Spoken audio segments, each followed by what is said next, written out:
Tangis Bertrand Peto pecah melihat sang ayah, Ruben Onsu kembali terbaring di rumah sakit. Rasa sedih tak terkira tengah dirasakan Bertrand Peto.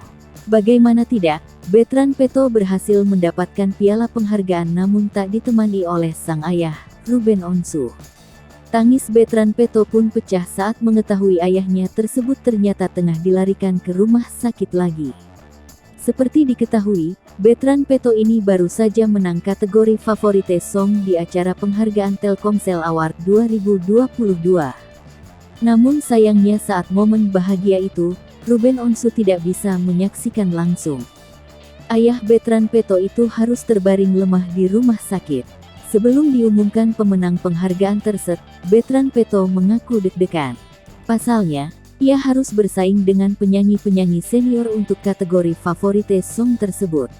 Apalagi lagu tersebut merupakan lagu ciptaannya yang pertama kali masuk nominasi. Namun tak disangka, Bertrand Peto berhasil menang mengalahkan Rosa dan Annette. Mendengar pengumuman tersebut, Bertrand Peto tampak melongo terkejut. Setelah menerima penghargaan itu, wajah Bertrand Peto yang tadinya tersenyum senang berubah haru. Matanya berkaca-kaca. Rupanya kakak Thalia dan Tania ini teringat dengan orang tuanya, Ruben Onsu dan Sarwendah yang masih terbaring di RS.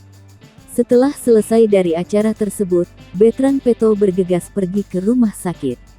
Sementara itu, di laman Instagram story Ruben Onsu, ia mengunggah kemenangan putranya. Terlihat juga Sarwendah tak bisa menemani Ruben Onsu di rumah sakit.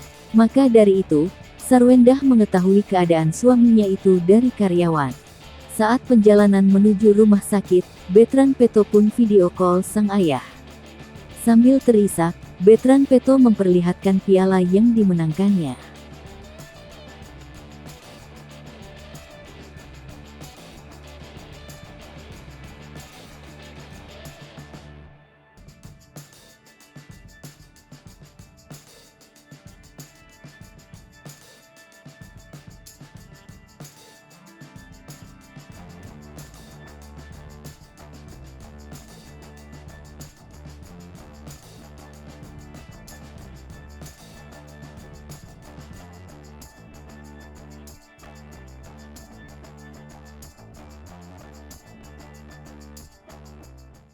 Hai pemirsa Sri Popo TV, jangan lupa komen, like, dan subscribe, serta tonton terus berita-berita terupdate lainnya.